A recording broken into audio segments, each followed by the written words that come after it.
নমস্কার, আমি শর্মিষ্ঠা। গল্পগুলি শোনাতে সব শ্রোতাদের স্বাগত জানাই। যারা চ্যানেলটি সাবস্ক্রাইব করেছেন, আমার সঙ্গে আছেন, তাদের সকলকে ধন্যবাদ জানাই। আজ পাঠ করব মনোজ বসুর গল্প রাজা।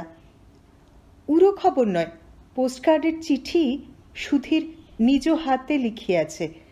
বাবা, বহুদিন আপনাদের কুশল সংবাদ না পাইয়া চিন্তিত আছি। শনিবার 12টার গাড়িতে বাড়ি পৌঁছিয়া শ্রীচরণ দর্শন করিব এবং বিস্তারিত সাক্ষাৎ মতে নিবেদন করিব। শনিবার অর্থাৎ আগামীকাল। নিবারণ তাড়াতাড়ি বাড়ির মধ্যে খবর জানাইলেন। পুরা 2টি বছর অন্তে ছেলে বাড়ি আসিতেছে। ছুটি পায় নাই বলিয়া নহে, বরঞ্চ এতদিন ছুটি ছিল দিবারাত্র 24 ঘণ্টা। চাকরির উমেদারিতে এ যাবৎ যত হাঁটাহাঁটি করিয়াছে, তাহার সমষ্টিতে বোধ করি পদব্রজে ভারতবর্ষ হইতে ল্যাপল্যান্ড অবধি পরিভ্রমণ সারা হইয়া যায়। যাহা হোক, চাকরি জুটিয়াছে, ভালো চাকরি, এবং এই তার প্রথম ছুটি। পাঁজি খুলিয়া নিবারণ মনোযোগ সহকারে শনিবার তারিখটা গোড়া হইতে আগা পর্যন্ত পড়িয়া ফেলিলেন। একটা কিছু পুজো পার্বণও চোখে পড়িল না।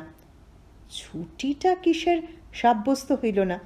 বুধবার ঈদের বন্ধ আছে বটে, চিঠির তারিখটা শনিবার কি বুধবার লিখিয়াছে। দৃষ্টি বিভ্রম হইতে পারে। ভালো করিয়া আরেকবার মিলাইয়া দেখিতে বালিশের নিচে হাত দিলেন। তারপর বিছানা উল্টাইয়া ফেলিলেন। তবু চিঠি পাওয়া গেল না। যতদূর মনে পড়ে বালিশের তলায় রাখা ছিল। তবে যায় কোথায়? চিঠি তখন চলিয়া গিয়াছে উত্তরের ঘরে আমতলার দিককার জানলার কাছে। চোরে চুরি করিয়া লইয়া গিয়াছে। আর সেই চোর হইল চোর কিরণমালা। 4-5 লাইনের চিঠি, কিন্তু খুকির জ্বালায় কথা কয়টা স্থির হইয়া পরিবার কি আর জো আছে? থাবা দিয়া ধরিতে যায়। অবশেষে ছোট ননদ পটলিকে অনেক খোসামত করিয়া তাহার কোলে খুকিকে পাড়ায় পাঠাইয়া দিল। তারপর কিরণ এদিক ওদিক চাহিয়া সবেমাত্র কাপড়ের ভিতর হইতে বাহির করিয়াছে, আবার বিপদ। শাশুড়ি আসিয়া ঢুকিলেন। কিরণ চিঠি ঢাকিয়া ফেলিল। শাশুড়ি সেকেলে মানুষ, অত শত দেখেন না। আসিয়াই বলিলেন, বৌমা, বিছানা চাদর ওয়ারটোয়ারগুলো খুলে দাও তো শিগগির, এখন সেদ্ধ করে রাখি। ভোর থাকতে থাকতে কেচে দেব কেমন? বধূ সায় দিয়া বলিল, হ্যাঁ মা, কিরকম বিচ্ছিরি ময়লা হয়ে গেছে দেখো না। শাশুড়ি বলিলেন, খোকা 12টার গাড়িতে যদি আসে, তার আগে সব কেচে দেব। নোংরামি সে মোটে দেখতে পারে না, 2 চক্ষে না। আর তোমাকে বলে দিচ্ছি মা, এরকম পাগলি মেয়ের মতো বেড়াতে পারবে না। কাল সকাল সকাল নিয়ে ফিটফাট থেকো। যে যেমন চায় তেমনি থাকতে হয়।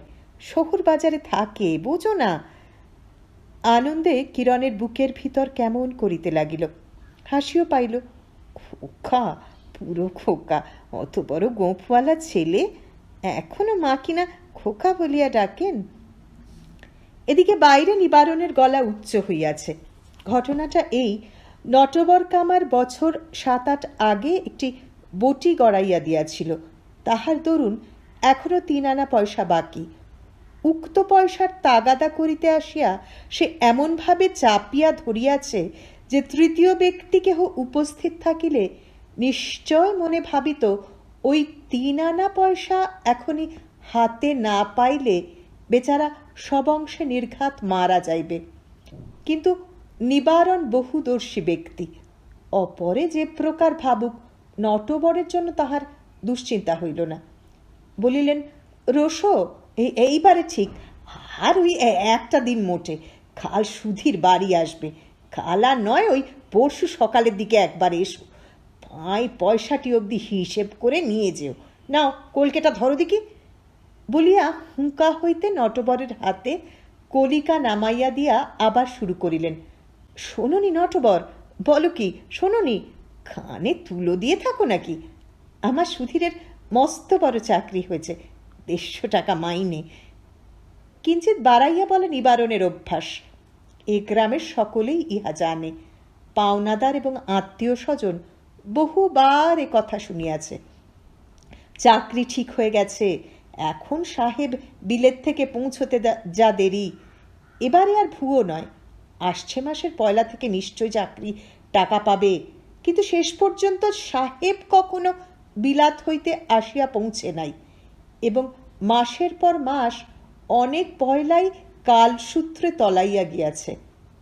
সুবীরের চাকরির কথা তাই লোকে বড় একটা বিশ্বাস করে না। তবে এবারের কথা স্বতন্ত্র। দোকানে বসিয়া হাপড় টানিতে টানিতে নটবর যেন কাহার মুখে শুনিয়াছে সুধীরের ভারী কপাল জোর, ভালো চাকরি পাইয়াছে সে। এখন ওই 150 টাকার কথা যদি বাদশাদ দিয়া অন্তত 70 টাকা 25-এও দাঁড়ায়, তবু নটবরের 3 আনা আদায় হইবার উপায় হইয়াছে। সে পুলকিত হইল। নিবারণ পুত্রগর্বে স্ফীত হইয়া বলিতে লাগিলেন, সেদিন দাকোপার ওই পাঁচু ঘোষের সঙ্গে দেখা, পিসি আর বউকে নিয়ে কালীঘাটে গিয়েছিল। সুধীর দেখতে পেয়ে তাদের এই টানাটানি, বাসায় না নিয়ে ছাড়লই না। পাঁচু বলে, দাদা বলবো কি, মস্ত 3 মহল বাড়ি সে ভাড়া করেছে। ছি চাকর যে কতগুলো গুণে ঠিক করতে পারলাম না। মাইনে 150, আর উপরি আছে। সকালে আপিসে যায় খালি পকেটে, সন্ধেবেলা 2 পকেট যেন ছিঁড়ে পড়ে তার। টাকার বোঝা নিয়ে হেঁটে আসতে পারবে কেন, গাড়ি করে ফিরতে হয়। দেখা হলে পাঁচু ঘোষকে একবার জিজ্ঞেস করে দেখো। নটবরের গা শিরশির করিয়া উঠিল।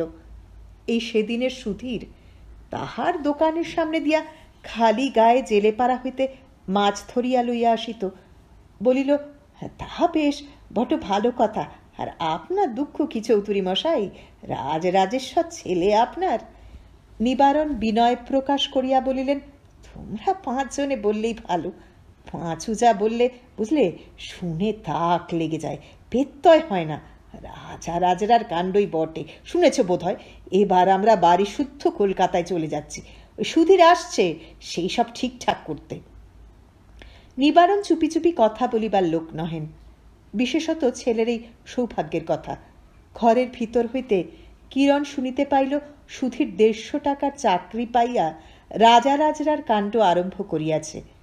কিরণ একবারও কলকাতা যায় নাই, এবং সত্যিকারের রাজারা যে কি প্রকার কাণ্ড করিয়া থাকে তাহাও সে সঠিক আন্দাজ করিতে পারে না। গ্রামে শখের থিয়েটার আছে, অতএব রাজা সে অনেকবার গাঁয়ে দেখিয়াছে। ছকমকে তাঁদের শরীর, ছকমকে পোশাক, মাথায় মুকুট। সুধীরের মাথার উপর মুকুট বসাইয়া দিলে কিরকম দেখায় তাহাই সে সকৌতুকে কল্পনা করিতে লাগিল। নিবারণ সত্যবাদী যুধিষ্ঠির নয়, তাহা কিরণ জানে। তবু আজিকার কথাগুলি মিথ্যা বলিয়া ভাবিতে কিছুতেই প্রাণ চাহে না। অনেকবার অনেক আশা করিয়া শেষে সমস্ত মিথ্যা হইয়া গিয়াছে। এবারে মিথ্যা হইলে সে মরিয়াই যাইবে। এইটুকু জীবনে অনেক দুঃখ পাইয়াছে কিরণ। সে এক 7 কাণ্ড রামায়ণ। ছেলেবেলায় কিরণের মা মরিয়া গেলে বাবা আবার বিবাহ করেন। নতুন মা কিরণকে মোটেই দেখিতে পারিত না। এখন আর তাহাকে বাপের বাড়ি লইয়া যাইবার নামও কেহ করে না। সন্ধ্যা খনাইয়া আসিয়াছে, বাদাম গাছের ফাঁকে চাঁদ উঠিল। কিরণের মনে হইল যেন কোনো অনির্দেশ্য স্থানে বসিয়া তাহার অনেক দিনের হারানো মা তাকাইয়া দেখিতেছেন, এবং বড় খুশি হইয়াছেন যে সুধীর রাজা হইয়াছে, আর সে তাহার সেই জন্মদুঃখিনী মেয়ে এত কালের পর হইয়াছে রাজার পাট রানী। আয়না ও চুলের দড়ি পারিল কিরণ, আবার ভাবিল, দূর হোক গে, আজ আর চুল বাঁধব না, বেলা একেবারে গেছে। রান্নাঘরে আসিয়া উনান ধরাইতে গিয়া ভাবিল, এত সকাল সকাল আবার কিসের রান্না। তাহার ছেলে মানুষের মতো খিলখিল করিয়া হাসিতে ইচ্ছা করে, যেন কি হইয়াছে, ঠিক যেন ভূতে ধরিয়াছে। পটলি পাড়া বেড়াইয়া আসিয়া খুকিকে কিরণের কোলে ঝপ করিয়া ফেলিয়া দিল। তখনই ছুটিয়া বাহির হইয়া গেল। কিরণ ডাকিল, ও ও পটলি, যাচ্ছিস কোথায়? শোন না, সুশীলাদের বাড়ি গেছলি? তার বর নাকি এসেছে, কলকাতায় বাসা করেছে, তাকে নিয়ে যাবে সত্যি? পটলি দৃকপাত না করিয়া কোমরে আঁচল জড়াইয়া উঠানে কুমির কুমির খেলিতে গেল। উঠানে যেন ডাকাত পড়িয়াছে। পাড়ার ছেলে মেয়েদের কোলাহলে আর কান পাতা যায় না। পটলি হইয়াছে কুমির, আর উত্তর ও পূর্ব ঘরের দাওয়া হইয়াছে ডাঙা। সেই ডাঙার উপর হইতে উঠানরূপ নদীতে সকলে যেই নাইতে নামে, পটলি দৌড়াইয়া তাহাদের ধরিতে যায়। রান্নাঘর হইতে মেয়ে কোলে কিরণ দাঁড়াইয়া দাঁড়াইয়া দেখিতে লাগিল। খুকির মোটে 4টি দাঁত উঠিয়াছে।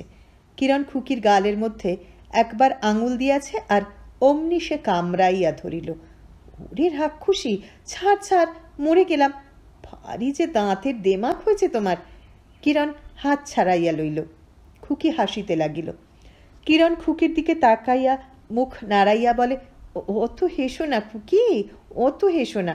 সব মানিক পড়ে গেল, সব মুক্ত ঝরে গেল। মেয়ে মোটে এইটুকু, তার আবার বুদ্ধি কত, বোঝে সব। চৌকাঠ ধরে উঠে দাঁড়ায়, আবার হাত তালি দিয়ে বলে তাতা। কিরণ বলিল, হাঁ করে হাবলার মতো দেখছো কি? ড্যাব ড্যাবে চোখ মেলে এক নজরে কি দেখছো আমার মানিক? খেলা দেখছো? তুমিও খেলো, যাও। আচ্ছা যাও, বড় হওগে। ঠান্ডা হয়ে বাবু বসো তো এখন। এই যে দুল দুল তুলুনি, রাঙা মাথায় চিরুনি, বর আসবে এখুনি, নিয়ে যাবে তখুনি। খুকি তালে তালে দুলতে থাকে। কিরণ মেয়েকে উপরে তুলিয়া কচি কচি নরম হাত বুক গাল দিয়া চাপিয়া ধরিতে লাগিল। খুকির খুব আনন্দ হইয়াছে। মাথা নাড়ে আর টানিয়া টানিয়া বলে, বাবা বাবা। মেয়ে বাবাকে দেখে নাই। সুধীর বাড়ি হইতে যাইবার সময় কেবল মধুর সম্ভাবনার কথাটি জানিয়া গিয়াছিল। কিরণ ফিসফিস করিয়া বলিল, খুকি, কাল দেখিস বাবা আসবে, তোর খোকা বাবা। মায়ের যেমন কাণ্ড, অত বড় ছেলে এখনো খোকা, হি হি। ছেলে মানুষের মতো কিরণ হাসিতে লাগিল। তারপর চারিদিকে তাকাইয়া দেখিল কেউ কোনোখান হইতে শুনিতে পায় নাই তো। এমন সোনার চাঁদ তাহার কোলে আসিয়াছে, সুধীর তাহা জানে না, চোখেও দেখে নাই। সুধীরের জন্য মনে করুণা হইল না, আবার রাগ হইল। এই তো চিঠিপত্র খবর পাইয়াছে, একবার কি এতদিনের মধ্যে মেয়েকে দেখিয়া যাইতেও ইচ্ছা করে না? সেদিন গভীর রাত্রে কিরণ বিছানায় শুইয়া আছে, ঘুম আর আসে না। মাথা গরম হইয়া উঠিয়াছে। 2-3 বার উঠিয়া মাটির কলসি হইতে জল গড়াইয়া সে মুখে চোখে দিল। এইবার ঠিক ঘুম আসবে। চোখ বুজিয়া শুইল সে। বেড়ার ফাঁকে জ্যোৎস্না আসিয়া অনেক দিন আগেকার স্নেহস্পর্শের মতো সর্বাঙ্গ জড়াইয়া ধরিল। 2 বছর বড় কম সময় নয়। সুধীরকে গ্রাম শুদ্ধ সকলে অকর্মণ্য ঠাউরাইয়াছিল। সেই সঙ্গে কিরণেরও দোষ পড়িয়াছিল, সে নাকি বরকে আঁচল ছাড়া হইতে দেয় না। শাশুড়ি স্পষ্ট কিছু বলিতেন না, কিন্তু ওর চেয়ে মুখোমুখি বলিলেই ভালো হইত। শেষে এমন হইয়াছিল যে সুধীর বাড়ি হইতে বাহির হইলেই সে বাঁচে। মুখ ফুটিয়া একথা কাউকে বলিতে সাহস হইত না, কাহাকে দোষ দিবার উপায় ছিল না। এক এক সময় কিরণের মনে হইত ডাক ছাড়িয়া কাঁদিয়া ওঠে। যেদিন সুধীর রওনা হইল সেদিন সে খুশি হইয়াছিল। এখন অবশ্য সেসব কথা ভাবিয়া কষ্ট হয়। আহা, মানুষটিরও এমন ধনুক ভাঙা পণ। চাকরি নাই বা হলো, এতদিনের মধ্যে একবার বাড়ি আসিয়া গেলে কি মহাভারত অশুদ্ধ হইয়া যাইত নাকি? কিন্তু সে দুঃখের দিন কাটিয়াছে। সুধীর হইয়াছে রাজা, কিরণ রাজরানী। কাল বাড়ি আসিবে সুধীর। কাল এতক্ষণে, আগামীকাল এতক্ষণ যে কি হইতেছে, চক্ষু বুঝিয়া সেই মনোরম ভাবনা কিরণ ভাবিতে লাগিল। ঘরে ঢুকিয়া হয়তো দেখিবে ক্লান্ত সুধীর ঘুমাইয়া পড়িয়াছে। জলের গেলাস খুঁজিতে হারিকেন তুলিয়া কিরণকে দেখিয়া লইবে। আলোটা মুখের কাছে বারবার ঘুরাইবে, তবু চক্ষু খুলিবে না। পা ধুইয়া জলের ঘটি ঠনাত করিয়া তক্তপোষে নিচে রাখিবে সে। সজোরে খিল দিবে, তারপর খুকির মাথাটা বালিশের উপর সাবধানে তুলিয়া দিয়া মশারি গুঁজিবে। তারপর সুধীর আলগোছে একখানা হাত বাড়াইয়া খপ করিয়া তাহাকে ধরিয়া ফেলিবে। আসলে সুধীর ঘুমায় নাই, ঘুমের ভান করিয়া পড়িয়াছিল, কিংবা ঘুমাইলে ইতিমধ্যে কখন জাগিয়াছে, আগে সাড়া দেয় নাই। কিরণ বলিবে, বড্ড গরম, চলো দাওয়ায় বসি গে, কেমন ফুটফুটে জ্যোৎস্না দেখেছ। সুধীর হাসিয়া বলিবে, ভয় করবে না তোমার? বাদাম গাছে এক পা আর তাল গাছে এক পা, ওই যে মস্ত একটা কি যেন দাঁড়িয়ে আছে, দেখতে পাচ্ছ? কিরণ বড় ভীতু। বিয়ের কিছুদিন পরে একদিন রাত্রিতে সে রাগ করিয়াছিল। তারপর সুধীর ভূতের ভয় দেখাইয়া তাহাকে এমন বিপদে ফেলিয়াছিল, সে কথা ভাবিলে আজও হাসি পায়। সে সময় কি বোকাই না ছিল সে। কিরণ বলিবে, ভয় দেখাচ্ছ, আমি কচি খুকি পেয়েছ নাকি?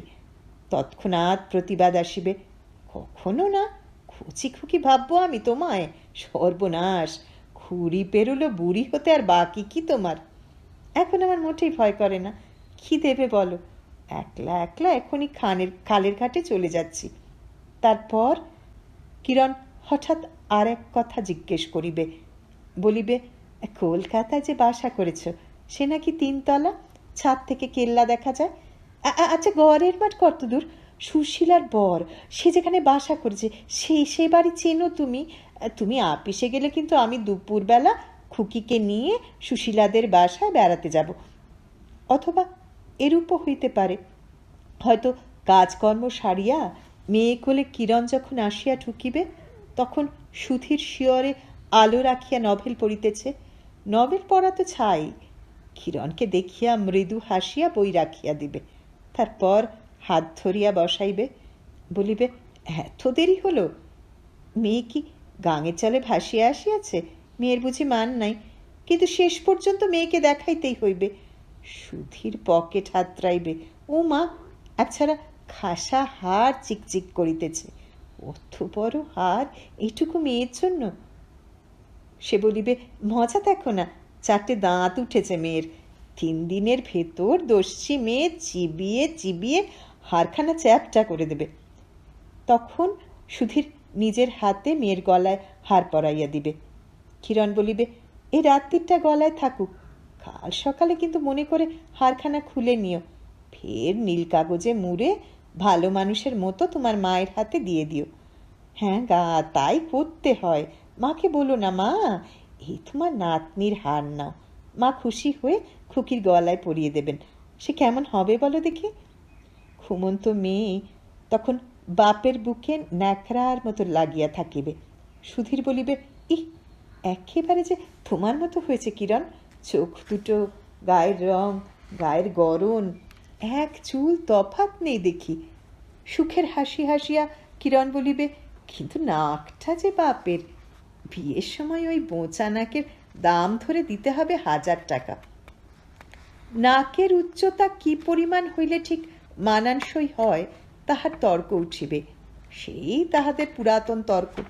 জ্যোৎস্নাময় চৈত্ররাত্রি স্নিগ্ধ বাতাসে খড়কানাচে বাদাম গাছের পত্রমর্মর ঘুমের ঘোরে খুকির ছোট্ট বুকখানা কাঁপিয়া কাঁপিয়া উঠিতেছে।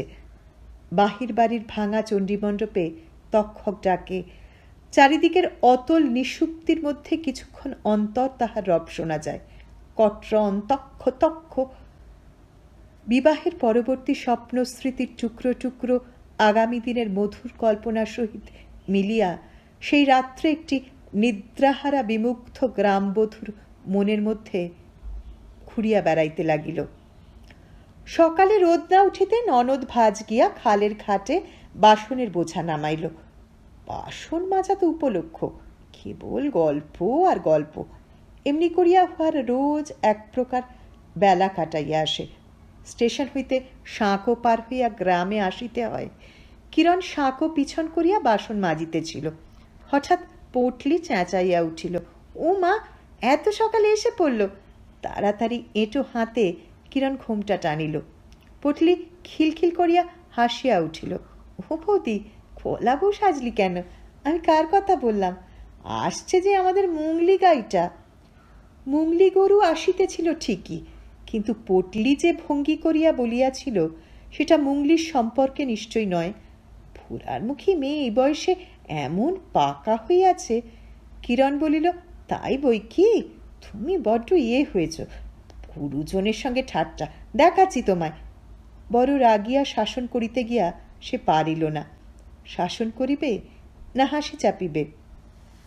এদিকে নিবারণ ভারী ব্যস্ত।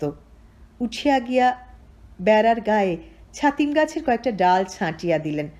পথটা যেন আঁধার করিয়া ফেলিয়াছিল।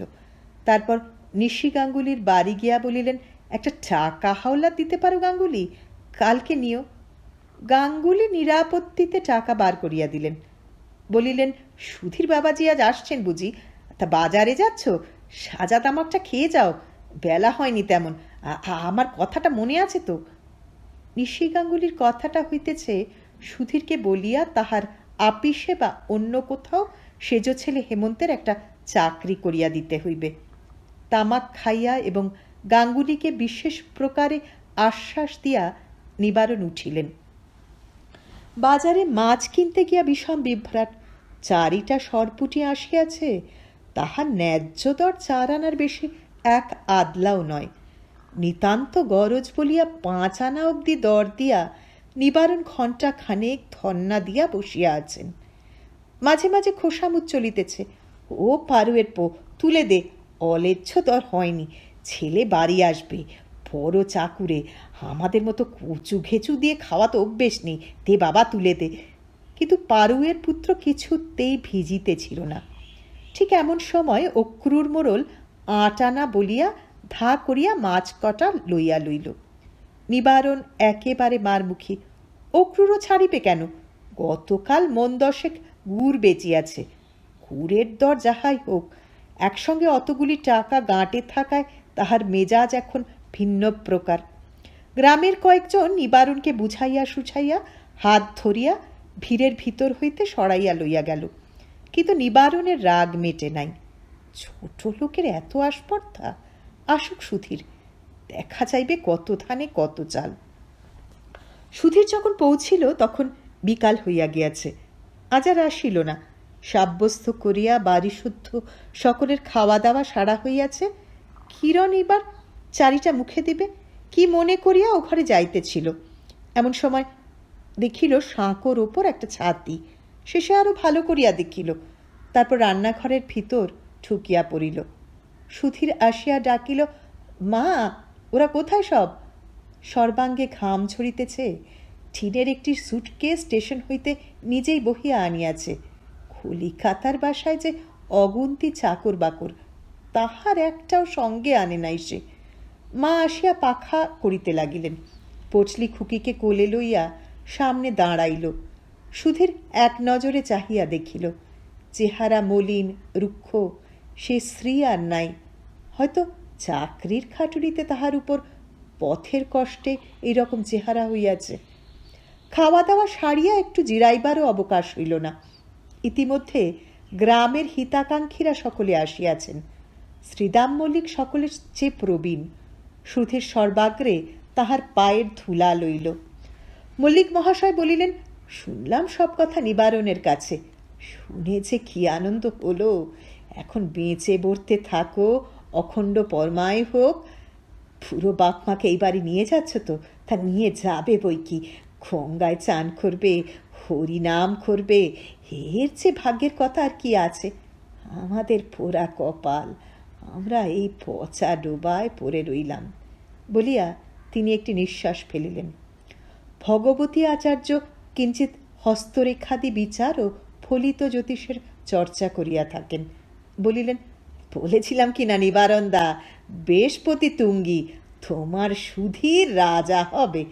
ঊর্ধ্বরেখা আঙুলের গোড়া অবধি চলে এসেছে, বলিনি আমি? নিবারণের সে কথা মনে পড়ে না, কিন্তু তিনি ঘাড় নাড়িলেন। নিশি গাঙ্গুলিও আসিয়াছিল।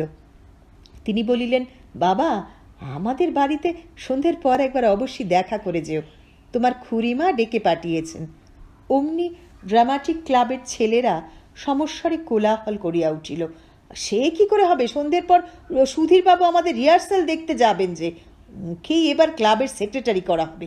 কালকে আমরা মিটিং করব। সুধীর সন্ত্রস্ত হইয়া বলিয়া উঠিল, আমাকে সেক্রেটারি করা কেন? আমাকে বাদ দাও, থিয়েটারের আমি কিছু বুঝি নে। দলের একজন বলিল, তাতে কি হলো, আমরা এসব বুঝিয়ে টুজিয়ে দেব। এই ধরুন, আপাতত উদ্যান দুর্গ আর অন্তঃপুর সংলগ্ন প্রাসাদ, এই তিনটে সিন। চুলদারি, দুটো রয়্যাল ড্রেস আর একখানা হারমোনিয়াম কিনে দেবেন আমাদের, ব্যাস। আমাদের নারদ যে কি চমৎকার গান গায়, শুনলে অবাক হয়ে যাবেন। কিন্তু দুঃখের কথা কি বলবো দাদা, চুৎসই একখানা দাড়ির অভাবে অমন প্লেটা নামাতে পারছি না। গাঙ্গুলি পুনশ্চ বলিলেন, যেমন করে হোক একবার যেতেই হবে বাবাজি, নইলে তোমার খুড়িমা ভারী কষ্ট পাবে। সারাদিন ঘরে বসে আর চন্দ্রপুলি বানিয়েছে। আমি হেমন্তকে পাঠিয়ে দেব, সঙ্গে করে সে নিয়ে যাবে। অনেকের অনেক প্রকার আবেদন। সুধীর উঠিল, জামা গায়ে দিবার জন্য ঘরে ঢুকিয়া দেখে সেখানে একটি মাত্র প্রাণী, একলা কিরণ চুল বাঁধিতেছে। কিরণের বুকের ভিতর ঢিপঢিপ করিতে লাগিল। যে দুষ্টু সুধীর, কিন্তু তাহার সে দুষ্টুমি আর নাই তো। শান্তভাবে সে জামাটা গায়ে পরিয়া নিল, একটা মুখের কথাও জিজ্ঞাসা করিল না। ভাবখানা এমন যেন তাহারা দুটিতে বরাবর একসঙ্গে ঘর গৃহস্থালি করিয়া আসিতেছে। পটলি খুকিকে আনিয়া বলিল, দাদা একবার কোলে নাও না, দেখো তোমায় দেখে কেমন করছে। সুধীর দাঁড়াইল, একবার হাসিয়া মেয়ের দিকে তাকাইল, তারপর কহিল, এখন বড় ব্যস্ত রে, সব দাঁড়িয়ে রয়েছেন দেখছিস না, থাকবে এখন থাক। ড্রামাটিক ক্লাবের যতগুলি লোক কেহই কলিকাতাবাসী ভাবি সেক্রেটারির সম্মুখে গুণপনার পরিচয় দিতে ত্রুটি করিল না। ফলে রিহার্সাল যখন থামিল, চাঁদ তখন মাথার উপরে। নারদ যাইবার মুখে আরেকবার দাঁড়ির তাগাদা দিল। সুধীর বলিল, ব্যস্ত হবে না, কালকের মিটিংয়ে একটা এস্টিমেট ঠিক হবে। দু তিনজন আসিয়া সুধীরকে বাড়ি অবধি পৌঁছাইয়া দিয়া গেল। দোরে খিল আটা, একটা জানালা খোলা ছিল। সুধীর দেখিল মিটমিট করিয়া হারিকেন জ্বলিতেছে, থালায় আর বাটিতে ভাত ব্যঞ্জন ঢাকা দেওয়া, এবং ঠিক তাহার পাশেই মাটির মেঝেই কিরণ ঘুমাইয়া আছে। অনেকক্ষণ বসিয়া বসিয়া বেচারি ওইখানেই শুইয়া পড়িয়াছে। মনটা তাহার কেমন করিয়া উঠিল। সে ডাকিল, কিরণ, ও কিরণ। 2 বছর আগেকার সেই ডাক। কিরণ তো আর ভুলিয়া যায় নাই। সে ধরমর করিয়া উঠিয়া দৌড় খুলিয়া দিল। সুধীর বলিল, তাড়াতাড়ি করছো কেন, বসই না, ভাতের দরকার নেই। গাঙ্গুলি গিন্নির যা কাণ্ড, 3 দিন না খেলেও কোনো ক্ষতি হবে না। কিরণ মৃদু হাসিয়া বলিল, 3 দিন থাকছ তো বাবাকে আজ আসবার জন্য লিখে দিলাম, পত্তর পেয়ে মঙ্গলবার নাগাদ বাবা এসে পড়বেন। এই 3টে দিন কিন্তু তোমার থাকতে হবে। সুধীর বলিল, মোটে 3 দিন? এরই মধ্যে আমায় তাড়াতে চাও? ভারী নিষ্ঠুর তো তুমি। 3 মাসের কম নড়ছি না আমি, দেখে নিও। আচ্ছা আচ্ছা, দেখব। কিরণ মুখ টিপিয়া হাসিতে লাগিল। আর বড়াই করো না, মায়া দাওয়া নয়, সব বোঝা গেছে। আমরা না হয় পর, নিজের মেয়েকেও কি তোমার একবার চোখের দেখা দেখতে ইচ্ছে করে না? সুধীর বলিল, সে কথা তো বলবেই কিরণ, তার সাক্ষী ভগবান। তারপর মুখখানা অতিশয় ম্লান করিয়া বলিতে লাগিল, শরীরে কি হাল হয়েছে দেখছ তো? 2 বছর যা কেটেছে, অতি বড় 70-এরও তেমন যেন না হয়। জায়গা না পেয়ে একরকম রাস্তায় ফুটপাতে শুয়ে কাটিয়েছি। 1 পয়সার মুড়ি খেয়ে দিন কেটে গেছে। কদিন তাও জোটেনি। ভাগ্যিস রাস্তায় কলের জলে পয়সা লাগে না। কিরণের চোখ ছলছল করিয়া উঠিল। তাড়াতাড়ি বলিল, থাগে, তুমি থামোগে। একটু চুপ থাকিয়া নিঃশ্বাস ফেলিয়া বলিল, যে দুঃখ কপাল লেখা ছিল তা যাবে কোথায়? সে ছাইভস্য ভেবে আর কি বা হবে বলো? দুজনে স্তব্ধ হইয়া রইল। ঘুমন্ত মেয়ের দিকে তাকাইয়া আবার কিরণের মুখে হাসি ফুটিল। সে বলিল, ওগো, খুকিকে তুমি দেখলে না? এমন দুষ্টু হয়েছে, ওইটুকু মেয়ে, হাড়ে হাড়ে বজ্জাতি। সুধীর কহিল, দেখব না কেন, দেখছি তো। কিরণ যেন কত বড় গিন্নি, তেমনি সুরে কহিল, ও আমার কপাল ওই রকমই, দেখলে হয় নাকি? মেয়ে আমার সঙ্গে কত দুঃখ করছিল, বাবা আমায় কোলে নিল না, আদর করল না। তুমি খুকিকে একখানা সরু হার গড়িয়ে দিও, নির্মলা দিদির মেয়েকে দিয়েছে, খাসা দেখায় জানো। সুধীর জিজ্ঞাসা করিল, মেয়ে কথা বলতে শিখেছে নাকি? বলে না বুঝি? সব কথা বলে। সে কি আর তোমরা বুঝতে পারো? বলিয়া সে হাসিতে লাগিল। তারপর আবার শুরু করিল, সেদিন বলছিল বাবাকে একখানা ঠেলা গাড়ি কিনে দিতে বলো, তাই চড়ে আমরা ঘরের মাঠে হাওয়া খাবো। সুধীর হাসিল, বলিল, বটে, আবার ঘরের মাঠের শখ হয়েছে বুঝি? কেন, অন্যায়টা কিসের? খালি খালি চুপটি করে বাসায় বসে থাকবে বুঝি? তুমি ভাবা আমরা কিছুই জানি নে? আমাকে না লিখলে কি হয়? শ্বশুর ঠাকুর সব রাষ্ট্র করে দিয়েছেন। বাবা, কি শুনেছ বলো তো? হয়েছে, মস্ত বড় বাড়ি ভাড়া করেছ, আমাদের সবাইকে নিয়ে যাচ্ছ, কোনটা শুনিনি বলো দেখি? তাই তো তাড়াতাড়ি বাবাকে আসবার জন্য চিঠি দিলাম, যাবার আগে একটিবার বাবার সঙ্গে দেখা করে যাই। কতদিন আর দেখা হবে না। সুধীরের মুখ অত্যন্ত বিবর্ণ হইয়া গেল। বলিল, এসব মিছে কথা কিরণ। কি মিছে কথা? এই বাসা করার কথাবার্তা। মতলব করেছিলাম বটে, কিন্তু সেসব আর হবে না। কিরণ বলিল, কেন হবে না? আলবাত হবে। মাইনে খাওয়া লোকে কখনো যত্ন করে? তোমার শরীরের দশা দেখে যে কান্না পায় গো। আমি তোমাকে একলা ছেড়ে দেব না। কিন্তু খরচ চালাবো কোত্থেকে কিরণ? ও বলিয়া কিরণ গম্ভীর হইল। কি হলো, কথা বলো না যে? কিরণ বলিল, আমার খরচ বড্ড বেশি। বেশ, আমায় নিয়ে কাজ নেই, মাকে নিয়ে যাও। আমি যাব না, কখনো তোমার বাসায় যাব না, এই বলে দিলাম। বলিয়া জানালা দিয়া সে বাহিরের দিকে তাকাইল। সুধীর বলিল, রাগ হলো? কতদিন বাদে এসেছি, আর এইরকম কষ্ট দিচ্ছ? আমি কষ্ট দিই? আরও তো কেউ কাউকে কষ্ট দেয়, তাই না? যাক, সেই ভালো। বলিয়া মুখ ফিরাইয়া সে বলিতে লাগিল, 2 বছরের মধ্যে কখানা চিঠি দিয়েছ বলো দেখি? 10খানা কি 11খানা? সব মেধে ওই বাক্সর মধ্যে রেখে দিয়েছি। বিকেলবেলা এসেছ, তখন থেকে ভাব দেখছি। বুঝি বুঝি গো, আমি সব বুঝি। কিরণ চোখ মুছিল। সুধীর বলিল, বললে তো বিশ্বাস করবে না। আমি কি করব বলো দেখি? কি আর করবে?